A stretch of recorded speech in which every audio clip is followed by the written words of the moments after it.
অর্ধেক রাতে ঘুম থেকে তুলে বিয়ে দিয়ে দিল আমার, তাও নাইটির উপর শাড়ি জড়িয়ে। আর নাকি সময় ছিল না, লগ্ন পার হয়ে যাচ্ছিল। সকালবেলা বাবার জন্য রান্না করে কলেজে যাব ভেবে রাতে শুয়েছিলাম। 2টোর সময় আমাদেরকে এক প্রতিবেশী ঠেলে তুলে হেসে বলল, মা না, তাড়াতাড়ি ওঠ, আর ঘুমাতে হবে না, তোর যে বিয়ে। সেই রাতে আমার বিয়ে হলো মালদার গাজলে। পাত্র বিসিএস, ডিগ্রেড অফিসার। যাকে সে আমাদের গ্রামে বিয়ে করতে এসেছিল, সে তার মনের মানুষের সঙ্গে শেষ বেলা নাকি পালিয়েছে। আরংঘাটা থেকে গাজল 7 ঘন্টার জার্নি। পথে সে আমার সঙ্গে একটিও কথা বলেনি, আমিও না। শুধু 2বার থাকতে না পেরে বলেছি ওয়াশরুম যাব। বরের নামটা পর্যন্ত জানি না, জানার চেষ্টাও করিনি। এখনো কেমন যেন ঘোরের মধ্যেই আছি, যেন স্বপ্নের মধ্যে ভেসে বেড়াচ্ছি। কিছুই বিশ্বাস হচ্ছে না। লোকটা এতটাই সুন্দর, হ্যান্ডসাম, বারে বারে মনে হচ্ছিল গালটা টিপে দিই। ঠোঁট দুটো যেন ছাড়ানো কমলা লেবুর কোয়া, লাল টকটকে। যাকে বিয়ে করবে বলে বেচারা সেজে গুজে এসেছিল, স্বপ্ন দেখেছিল, মোবাইলে ঘন্টার পর ঘন্টা গল্প করেছিল, তাকে না পেয়ে সদ্য বিবাহিত পুরুষটি কেমন যেন দিশেহারা। এমনটা হবারই কথা, যে কোনো ছেলেরই হতো। কেন জানি না মাঝে মাঝে আমার মায়া হতে লাগলো। আহারে, কাকে বিয়ে করতে গিয়ে কাকে বিয়ে করে মনমরা হয়ে ফিরছে। কদুবাড়ি মোড়ে এসে বর যেন আমার গা ঝাড়া দিয়ে উঠল। সাদা রঙের ইনোভা গাড়িটি রাস্তার একপাশে দাঁড় করিয়ে একটি ছেলেকে ডেকে রঙ্গ করে বলল, তুষার, বউটি কিন্তু ভারী সুন্দরী, ঘন্টাখানেক ওয়েট করছি, ওকে সঙ্গে নিয়ে যা, বিউটি পার্লার থেকে সাজিয়ে দিয়ে যাবি, পেছনের গাড়িতে বোন আছে, ওকেও নিয়ে যা।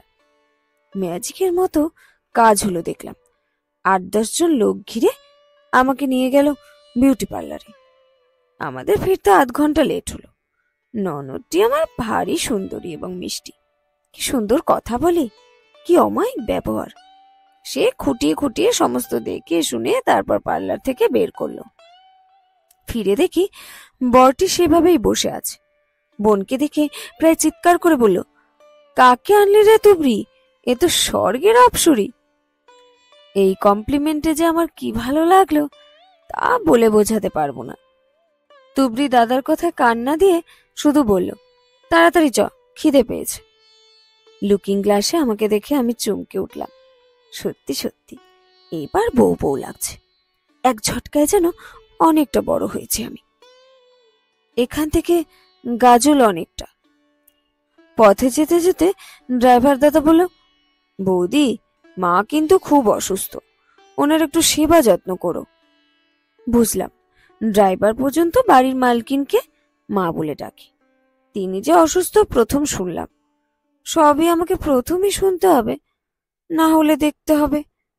যে বাড়ির সামনে এসে গাড়িটি দাঁড়ালো সেটি হোটেল না রাজপ্রাসাদ বোঝা মুশকিল। অনেকে জানলা দিয়ে আমাকে দেখে বলল, জয়ন্তের বউ দারুণ সুন্দরী, দেখ দেখ। এতক্ষণে বোঝা গেল লোকটির নাম জয়ন্ত। মনে মনে ঠিক করে নিলাম জয়ন্ত নয়, আমি অন্তু বলে ডাকব। বধূবরণ করতে শাশুড়ি আসতে পারলেন না। আগেই শুনেছিলাম তিনি অসুস্থ। কতটা অসুস্থ তা ঠিক জানি না, একবার অন্তত আসতে পারতেন। কষ্ট করে হলেও আসা উচিত ছিল। আমি আর অন্তু শাশুড়ির ঘরে এলাম। পিছে পিছে এলো এক গাদা আত্মীয় স্বজন। এদের চালচলন পোশাক আশাক দেখলেই বোঝা যায় বেশ বড় ঘরের। শাশুড়িকে দেখে আমার হৃৎপিণ্ড কেঁপে উঠল। আশ্চর্য, ইনি কি জীবিত নাকি মৃত? মানুষ না কঙ্কাল? বেঁচে আছেন নাকি মারা গেছেন? একদম বিছানার সঙ্গে মিশে আছেন কেন? সাদা পোশাকে নার্স দূর থেকে নমস্কার করতে বললেন। অন্তুর দেখা দেখি আমিও দূর থেকে নমস্কার সেরে বেরিয়ে এলাম ঘর থেকে। এমন মানুষ আগে কখনো দেখিনি। কি এমন রোগ যে জীবিত অবস্থাতে নরকঙ্কাল? চোখ দুটো ঠিকরে বেরিয়ে এসেছে বাইরে। দাঁতগুলো কেমন ভয়ঙ্কর ভাবে উঁচু হয়ে ভয় দেখাচ্ছে। বীভৎস। জানি না ঠিক কতদূর জয়ন্তর পিছে পিছে হেঁটে যেতে পেরেছিলাম। কখন যেন ভয়ে আতঙ্কে মাথা ঘুরে পড়ে গেছিলাম, জ্ঞান হারিয়েছিলাম। জ্ঞান ফিরলে দেখলাম তুবড়ির কোলে মাথা আমার, চেয়ারে একজন ডাক্তারবাবু, অন্তত জনাপনেরও বউ ঘিরে রেখেছে। খুব লজ্জা করতে লাগলো। নতুন বউকে নিয়ে এরা নিশ্চিত বিড়ম্বনায় পড়েছে। কিন্তু জয়ন্ত, জয়ন্ত কোথায়? ওকে তো দেখছি না। ও কি আমায় কোথাও ফেলে চলে গেল? আমার উপর রাগ করেছে, মাকে দেখে ভয়ে অজ্ঞান হয়েছি বলে অভিমান করেছে। ছি ছি। আমি ব্যস্ত হয়ে উঠে বসলাম। আমায় উঠে বসতে দেখে ডাক্তারবাবু কয়েকটি প্রয়োজনীয় উপদেশ দিয়ে বিদায় নিলেন। আমার চোখে মুখে যে জলের ছাপটা দেওয়া হয়েছিল তা তুবড়ি অত্যন্ত যত্ন করে মুছিয়ে দিল। তারপর বলল, কি রে, মাকে দেখে ভয় পেয়েছিলি বুঝি? ভয় পাস না, মা খুব ভালো রে। বিকেলের দিকে গিয়ে কথা বলে আসিস, দেখবি কি সুন্দর কথা বলে। বলেই চুড়িদারের ওড়না দিয়ে নিজের দুটো চোখ নিজেই মুছে নিল। বিকেলের দিকে আরেকবার যেতে হবে শুনে মনে হচ্ছিল আবার জ্ঞান হারিয়ে ফেলবো। কি করে তাকাবো ওনার দিকে, কি করে কথা বলবো? মাংসহীন জিরজিরে একটা লোকের সঙ্গে কি করে দিন কাটাবো? আমার আবার ভয় করতে লাগলো। তুবড়ির ডান হাত ধরে বললাম, তুমি কোথাও যেও না। এই, আমায় তুমি বলিস না। আমি খবর নিয়ে জেনেছি তুই সেকেন্ড ইয়ারে পড়িস, আমিও সেকেন্ড ইয়ার। তুই আমার বান্ধবী। একটু থেমে অভয় দিয়ে তুবড়ি আবার বলল, না রে মানা, যতদিন না সরগর হচ্ছিস ততদিন আমি হস্টেলে যাব না। আমি খানিকটা নিশ্চিন্ত হলাম। বিকেলের দিকে আমাকে যে সুন্দর ঘরটা দেওয়া হয়েছিল তার দরজা ভেজিয়ে ঘুমিয়ে পড়েছিলাম। হঠাৎ হুড়মুড় করে জয়ন্ত ঘরে ঢুকে আমাকে ঠেলে তুলে বলল, অনেক লুকিয়ে চুরিয়ে এসেছি, কেউ দেখেনি, একটা চুমু খাবো। ঘুম জড়ানো চোখে আমি কি সুন্দর দেখলাম ওকে। ও আবার একই কথা জিজ্ঞেস করলো, একটা চুমু খাবো? তাড়াতাড়ি, কেউ এসে পড়বে। কি? লজ্জায় মরে যাই। দিনে দুপুরে দরজা খোলা লোকটার কি কাণ্ড জ্ঞান কম? হঠাৎ এলোই বা কোথা থেকে? ঠিক আছে, চলে যাচ্ছি। হঠাৎ জয়ন্ত কাচুমাচু হয়ে বলল। এবার আর কিছু না বললে হচ্ছে না দেখছি। ভয়ে ভয়ে বললাম, নিজের বউকে চুমু খাওয়ার জন্য পারমিশন নিতে হয় কেন বাপু? দরজা খোলা রয়েছে যে। অতি দ্রুত দরজা বন্ধ করে দিয়ে তার থেকেও দ্রুত পায়ে দৌড়ে এসে কপালে একটা চুমু খেয়ে ফিরে গেল দরজার কাছে। আবার ফিরে এসে আরেকটি চুমু খেয়ে আবার ফিরে গেল।